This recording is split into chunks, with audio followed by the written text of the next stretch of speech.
there was a very strange parallel development in Leicestershire.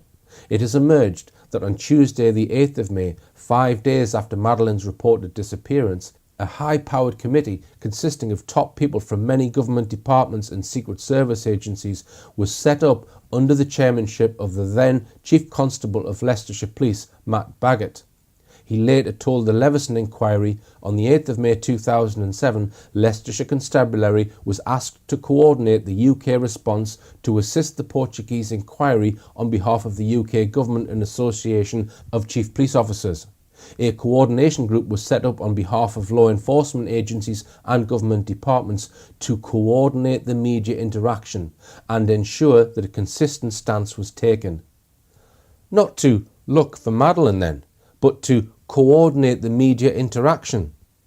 All those law enforcement agencies and government departments tightly coordinated to control what comes out in the media. Something very big must have been at stake. Within a week, there were so many British police officers crowding in on the Portuguese police that Amaral was forced to place at their disposal a room next to our crisis unit.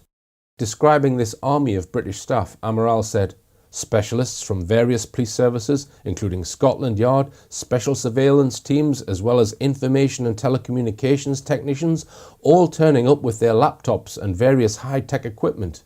Many others, notably criminal profilers, British analysts, traced timelines and patterns of connections based on the witness statements gathered. They produce giant summary boards that cover the walls of the offices. They attend all our meetings and collaborate in decision-making." We now know that MI5 was interested in the case and sent representatives to Portugal. Special Branch became involved. Jim Gamble, then the head of the Child Exploitation and Online Protection Centre, sent some of his staff. Gamble very soon called for anyone who had holidayed in Praia de Luz to send him their holiday photos. And ever since, Gamble, though no longer head of CEOP, has stood shoulder to shoulder with the McCanns at every twist and turn, and even now campaigns for them on Twitter. Amaral in his book tells us, "It was the work of these British criminal profilers who helped to put into the minds of the Portuguese police investigators that Robert Murat might be the likely abductor. Members of the British agency CEOP take a close interest in Murat and work to develop his psychological profile." Amaral had been forced to turn his attention to Murat by the huge attention being paid to him by the world's media and by the disturbing report he had received from Inspector Veranda. Amaral explains, "They have heard about the statement from one of his childhood friends, put on the file by the police department. According to him, Murat had an affirmed penchant for bestiality. Moreover, he allegedly attempted to rape his 16-year-old cousin. This individual describes Murat as someone who was violent, with behavioural problems, a sexual pervert, sadist and misanthropist. We are somewhat sceptical. All the same, according to the English profilers, there is a 90% chance that he is the guilty party." The event that clinched Amaral's decision to make Murat a formal suspect was the decision of the McCann's close friend Jane Tanner to identify Murat as the man she said she had seen carrying a child at around 9:15 p.m. on the night Madeleine was reported missing. "I dealt with this in my second Madeleine film, The Phantoms." Amaral goes on, "Murat's behaviour starts to seriously intrigue me. He often makes references to similar cases that happened in the United Kingdom and which he seems to know in detail. He displays suspicious curiosity and seeks to know more. He offers to help us identify suspects. He knows the workings of the Ocean Club and the habits of the holidaymakers very well. He even tried to secretly access the investigation files. It is also known that he visits websites of a pornographic nature. His mother has set up a desk near the tapas restaurant in order to gather and give out information about Madeleine. We don't know if this woman's actions are philanthropic in nature or if she is hoping to keep well informed of all the information circling about the case. Members of the British agency CEOP take a close interest in Murat and work to develop his psychological profile. Before the search, we want to assure ourselves that Jane Tanner recognises him as the individual she saw on the night of the disappearance. She is sitting inside an unmarked car whose tinted windows allow her to see out without being spotted. The vehicle is parked at the exact spot where she says on the night of the 3rd of May, Robert Murat, anonymous amongst plainclothes police officers, goes up the road in the same way, says Tanner, as the alleged abductor. Jane Tanner is adamant. It certainly is Robert Murat that she saw that night. She definitely recognises his way of walking. Then in his book, Amaral writes, but does he resemble the description she painted previously? No, he doesn't. To understand why Jane Tanner made this identification of Murat, I will reveal what we now know happened just before Jane Tanner made this remarkable identification. It turns out that immediately prior to identifying Murat, she spent time with a very senior Leicestershire police officer, Detective Chief Superintendent Bob Small. But she also admits that she talked to two men from the government-backed firm Control Risks Group, Kenneth Farrow and Michael Keenan. This is how Wikipedia describes the firm. Control Risks is a global risk and strategic consulting firm specialising in political, security and integrity risk. Operating from 36 offices, the company's primary service include anti-corruption audits, consultancy and training, e-discovery, political risk analysis and a broad range of security and crisis management support. In September 2007, David Brown for The Times wrote, Kate and Jerry McCann turned to the company, which employs former members of the intelligence services and special forces, after becoming concerned that officers in the Algarve assumed their daughter was dead. A source close to the couple's legal team confirmed that Control Risks Group had been working with the family since May, but refused to discuss how the company was being paid. The idea that Control Risks Group was searching for Madeleine is ridiculous. They had zero experience in looking for missing children. All the indications are that the government was funding them and that they were an integral part of the government's attempt to cover up what really happened to Madeleine. And as Jane Tanner herself confessed, Control Risks were at the very heart of the attempt to frame Murat as the abductor. It seems highly probable that Control Risks and Bob Small were instrumental in manipulating Jane Tanner to positively identify Robert Murat as the man she said she saw carrying a child. This identification was the catalyst which made Robert Murat into an official suspect. And so it was that the police searched Murat's home on the 14th of May and took him in for questioning. It was headline news across the world. I suggest by now it is becoming clear that there was a coordinated plot to frame Robert Murat, have him arrested and made a suspect. If that is in doubt, what followed surely confirmed it. During the 2 days that followed Murat being made a suspect, no fewer than 3 members of the Tapas 7 suddenly remembered that they had seen Robert Murat hanging around near the McCann's apartment talking to some of the group soon after Madeleine was reported missing. According to Rachel Oldfield, one of the Tapas 7, she said she saw Murat on a Sky News report and immediately claimed to Jane Tanner that she had seen Murat on the night of the 3rd of May near the Ocean Club. Fiona Payne, another Tapas 7 friend of the McCanns, then said the same. And then Dr. Russell O'Brien said he also had actually met Murat on the night of the 3rd of May. He later changed that, however, and claimed he'd met Murat the following morning, and actually put Murat's phone number into his mobile list of contacts. 2 days after Murat was made a suspect, Rachel Oldfield, Fiona Payne and Dr. Russell O'Brien all made statements to the police which put Murat close to the scene of the alleged abduction on the night in question. This would have confirmed to Amaral and his team that they were on the right track. But Gonçalo Amaral was suspicious about their statements, so decided to arrange for the 3 Tapas 7 members to meet with Robert Murat in a tiny room kneecap to kneecap in the Portimao police station on the 11th of July. He wrote, "A confrontation is organised between the witnesses. Nothing new comes out of it. The former persist in stating that the suspect was definitely in the area on the night of the disappearance. Murat denies the whole thing and even accuses them of lying. Each side stands its ground." In the coming months, 5 other people also remembered having seen Murat near the McCann's apartment that night. That is according to newspaper reports probably sourced from the McCann's PR spokesman Clarence Mitchell. The Daily Mail named the 5 as including holidaymaker Jane Jensen, an unnamed British barrister, and 2 people that had contacted the McCann's investigation hotline. But then, in 2008, Not long after Amaral was removed from the investigation, several of the 8 people who said they remembered seeing Murat suddenly admitted they might have been confused with another person. Either David Payne or Angus Symington, one of the owners of the Ocean Club, who was said to resemble Murat. The Daily Mail said, doubt was cast on the evidence of several key witnesses in the Madeleine McCann disappearance last night. Those who said they saw suspect Robert Murat outside the family's holiday apartment on the night she vanished may have named the wrong man, it was revealed. Detectives believe the witnesses who said they saw the British expat could have confused him with a friend of Kate and Jerry McCann, David Payne, who was out searching for the missing 3-year-old.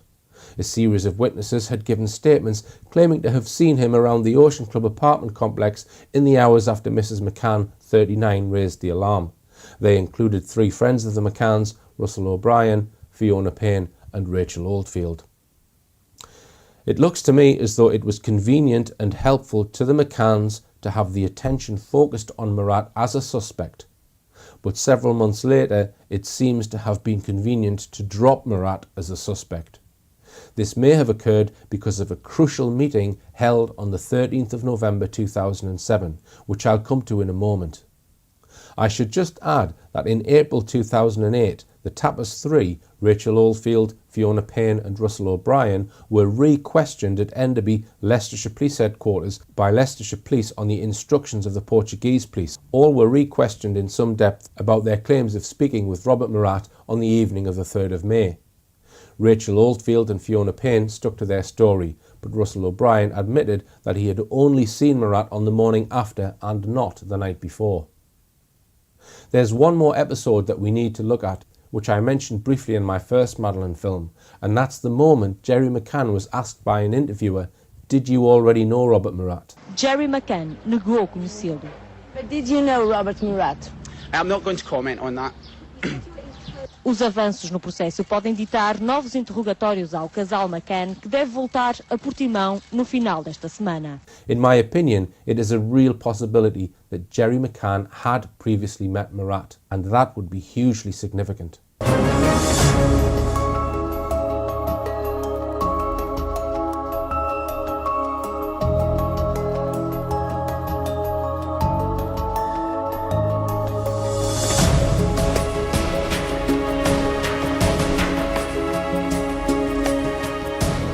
Many news organisations from many countries covered the Madeleine McCann case.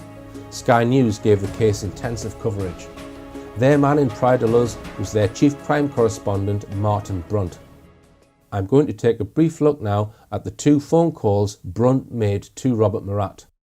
The first, secretly recorded by the Portuguese police and published by them in August 2008, took place on the 15th of May, the day after Murat had been made a suspect.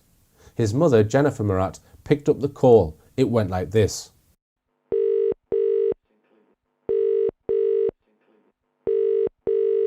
Hello, residents of Jenny Murat. Hello, Martin Brunt speaking. Hi, dear. Hi, is everything all right? Yes, Robert is a little depressed now. I'm sure he is. It wasn't very nice of Sky News to refer to him as our Guido, don't you think? I didn't see that. I was up at our house. What are they saying in regard to that? Robert Murat has been made an arguido in the case of Madeleine McCann. What does the term arguido mean in Portuguese? What does the term arguido mean, Robert? Suspect. Suspect. Okay, well, I'm not completely familiar with the legal Portuguese terms. I think that someone said that the police said they were treating Robert as an arguido. Robert, as an arguido? What I mean is, what is that? I'm going to pass you to Robert. Don't hang up, Martin. Okay, thanks. Hello, Martin. Hello, Robert. Your number didn't show up. That's why I didn't know who it was. Oh, I didn't send you my number. That's okay. Well, I will see if I manage not to lose this one, if I can find the tool. Okay, we will try. I have not seen it yet, but we will try to explain. The police say, or was it the local journalists who say, you should be treated as an arguido, that he is a suspect, basically. Yes, well, even so, given the tone of the interrogation, and the fact of being free, which says a lot about the interest in you, eh? That is the same as finishing me off. It was not me. I didn't do anything. And now I am literally, okay, I know, I think. It's always on when I turn the TV on, and even now. Yes, well, it would be better to turn it off. Really, to have been quiet was the best thing I could have done. Yes, but when I turn the television on, I think, they are going to finish me completely. They are finishing me off. Okay, I'm going to tell you that in order to have an idea. I'll tell you what we're going to do. Did you talk to the lawyer? 2 things. We talked to the Sky lawyer, right, who was of the opinion that according to what you signed, you reported your work as being that of a translator. Certainly, as far as the thing is that it was, it probably is. Oh, go on, continue. We talked to a Sky lawyer, but the problem with the Sky lawyer is that he is English. Yes, no. He is our lawyer. And you can see, he said what it seemed to be to him. According to his understanding. According to his understanding, exactly. And now we are reluctant to talk to the lawyer who contacted you. That's right, okay. We do not know him, okay. And you do not know him. Well, you don't? Exactly, that's right. I do not know him, mate. And we do not know where he came from or what his credibility is. Yes. And they told us that the police were going to play games with false leads. And that was why, and who knows whether he is who he says he is. That's right, okay. And he could be trying to test you out or hoping that we pass him some information. Certainly. We know that you suspect your calls are being listened to because of this. Right. Because of this reason we are very reluctant, because we do not know him, and you do not know him. But however, the best option you have to come clean with this would probably be to go with a lawyer from Lisbon. Someone from up there, not from the Algarve. It would have to be someone from Lisbon. Is that okay? That's okay. I will try and arrange for someone from there. But our position in relation to all this, for the moment, as I have explained previously, is that we consider ourselves to be very important, and I think it was your opinion initially to do something finally that would manage to be on your side. Yes, and that would not lead to my being detained immediately. Of course, and many of the things that you told me were not attributed to me. I understand, and I don't want to enter into all those details, and we did not do anything since I left you. No. I'm sure you understand. Yes. And if there is anything that better clarifies that you think you could say, that could also be used in the future, of course. You could quote Sky sources and others. Yes, that would be perfect. That would be just perfect. But I think it is important that you should have the media there, and if we could appear briefly and make statements in these terms. I was questioned. It was a vague questioning. I was not asked direct questions about Madeleine, and afterwards you explained to me how you felt that they made you a scapegoat, that you have nothing to hide even if your computer is analysed, and at the end of the day you will be absolved, and they will find the true abductor or kidnapper. You could. Let's first look at this with a Portuguese lawyer. We will, won't we? Yes, no. Are you going to do this? I will do my best to arrange for one now. Yes. But independently of what the lawyer thinks, I think that this is the clearest option. But we will have to try to find someone who... Yes, I think this is the simplest. Can you confirm this? I am here having a family discussion to see what they think. Yes, of course I will. But I'm talking about making very clear statements. Yes, okay. That they do not enter into many details, but into the way you can get your message across. Get it across, okay. That you give your version of events, given that the only version of events is vague, and yes, and that the 2 local journalists and everyone are against you, and that there is nobody, with the exception of my interview with Sally, yes, there has nobody who has spoken in favour of Robert Murat because of this. In fact, of the many interviews given, I have heard that there were some positive ones, people contradicting each other. Yes, they arrived and said, no, they have been very positive about this. Of course, people from the area, people from here, exactly. Who know what happened? Many people from the area said very positive things about this, about me, which is useful. Of course. Well, I will see what I can find and get back in touch with you. Okay, bye. And if we agree on this, yes, and if we could agree to appear for 15 minutes? I never have any problem with making a statement. Okay. I have no problem with that, whilst I have the legal cover to do so, because I don't want to end up in prison. That would be the last thing we want. Firstly, for something I did not do. And secondly, for something that would break their contract rules. I understand that, and I understand the sensitive nature of everything that we have been working with since we arrived here. So, okay, can I phone you again in half an hour? Goodbye. Thank you very much. Goodbye. So in this phone call, we have evidence that the Murats and Martin Brunt are on familiar terms. Murat calls Brunt mate. Also, we note that Brunt has a house in Praia de Luz, something he has confirmed elsewhere. Evidently, Brunt and Murat had already been talking before his arrest, for example, about the help Brunt was offering from Sky News' legal department. But most significant is where Murat says, "I don't want to go to prison," and gives two reasons. One, he never did it, but also for something that would break their contract rules. Immediately, Brunt realises that Murat has touched on a very sensitive subject and replies, using very guarded language, "I understand the sensitive nature of everything that we have been working with since we arrived here." Murat refers to a contract. What sort of contract is that? Who is the contract with? What are its terms? Murat apparently thinks he might be breaking some contract rules by being interviewed by Martin Brunt. Brunt refers to the sensitive nature of the issue about the contract. He then refers to everything that we've been working with since we arrived here. So what exactly is everything we have been working with? And for how long have they been working with this thing? Well, Brunt says, since we arrived here. When did Sky News and Brunt arrive in Praia de Luz? Well, Sky News was there the very first day Madeleine was reported missing, the 4th of May. What were they discussing?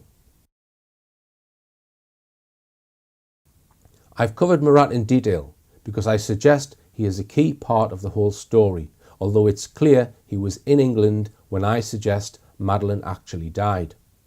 I suggest from all of the evidence we've looked at so far, Murat was called over to Portugal on behalf of government security services to help plan the abduction hoax that took place at around 10 p.m. on the 3rd of May. I suggest he was already known to security services. I suggest in some capacity he already knew Jerry McCann. In my opinion, his roles probably included, firstly, finding a property with a freezer where Madeleine's body could be conveniently stored and assisting in taking it there. Secondly, volunteering to act as an interpreter. And thirdly, whilst an interpreter, finding out all he could and also suggesting bogus lines of inquiry. It's clear to me he was then framed, but was he willingly framed? On balance, I think this is very possible. One of the reasons I suggest this is that he agreed to be interviewed by the Portuguese police without exercising his right to have a solicitor present to advise him. Yet he comprehensively lied during this first interview. I think he must have known or had good reason to believe that he would be protected. I suggest he was a known security services asset, probably to MI5, and deliberately participated in a complex plot to create an abduction scenario. It follows from that, if the security services were involved in this cover-up, as I demonstrated they were in my first Madeleine film, then in some way, which I will come to in a moment, the reason for their involvement must have been to hide some particularly illegal and or immoral activity that would threaten the UK government if its existence became known. Before leaving the subject of Robert Murat, I want to look at a highly unusual meeting that took place on the 13th of November 2007 at the Villa Salsalitas, owned by Robert Murat's aunt and uncle, Ralph and Sally Everley. Present at this meeting were 5 people from what I call the Murat camp, and 2 from the McCann camp. Let's remember at this time the McCanns had been made formal suspects over 2 months previously. There were now 3 suspects, Robert Murat, Jerry McCann and Kate McCann. Let's also recall that exactly 6 weeks before this meeting, Gonçalo Amaral had been removed from the investigation due to diplomatic pressure from the UK government and apparently replaced by a puppet, Paolo Robello, whose job appeared to be to quietly close down the investigation. So who was at this meeting? In the Murat camp, Robert Murat, Ralph Everleigh, Murat's uncle, Sally Everleigh, Murat's aunt, Jennifer Murat, Murat's mother, and Francisco Pagaret, Murat's lawyer. In the McCann camp, Brian Kennedy, the Cheshire businessman worth around £250 million, one of Britain's richest people, who directed the Find Madeleine investigation and appointed all the dodgy investigation agencies that I covered in my first Madeleine film. And Edward Smethurst, senior Freemason and past Grand Master of the East Lancashire Masonic Province, the man who has acted as the McCanns' coordinating solicitor throughout, and who has been a director of the Find Madeleine Fund since 2009. Smethurst is also alleged to have holidayed every year in Praia de Luz since 1999. Is that just a coincidence? On both sides then, big guns were employed. The meeting was intended to be secret, but when news of it was leaked to the Portuguese press 2 weeks later, Brian Kennedy said the purpose of the meeting was for him to offer Murat a job looking for Madeleine. I believe that was a lie. So what was this meeting really about? 4 members of the Tapas 7 had effectively accused Murat of being involved. Jane Tanner had even said he was the actual abductor. The first thing that stands out is the McCann team must have known that Murat was not the abductor. Otherwise, why send Kennedy and Smethurst to meet him? I suggest this was a planning meeting between the two camps. Something had gone wrong when Madeleine unexpectedly died around the second day of the McCann's holiday. Murat, I suggest, had been actively involved in the subsequent cover-up. I keep in mind the possibility that Murat was not a willing patsy, but whether he was or not, I suggest that the purpose of this meeting was to strike some sort of deal. That is perhaps why top lawyers were involved on both sides. The events that followed soon after this meeting are very interesting. Just 4 days later, the Tapas 7 and an array of lawyers and PR agents, including of course Clarence Mitchell, met for a day-long get-together at the Rothley Court Hotel, just down the road from the McCann's house. When news of that meeting leaked out, Clarence Mitchell said it was just a friendly reunion. Anything that comes out of Mitchell's mouth, in my opinion, must immediately be assumed to be a lie unless evidence can be found which shows it to be true. Then weeks later, several people changed their stories about Murat, saying they'd probably mixed him up with someone else. Just weeks after that, Murat started libel proceedings in the High Court and was very shortly handed over £600,000 in an out-of-court settlement, which was rapidly agreed to by several print and TV media. A few weeks after Murat netted £600,000, the McCanns achieved another £550,000 in another out-of-court settlement. Interviewed days after this huge payout, Murat appeared to display no trace of anger at people like Jane Tanner and the other friends of the McCanns who had previously accused him of being the abductor. This strange interview was analysed by the criminologist who runs the popular Eyes for Lies website. She gives clear reasons why she believes Murat is lying in this interview. He seems not the least bothered about having been falsely accused of abducting Madeleine McCann. This, in my opinion, shows he was probably a willing patsy.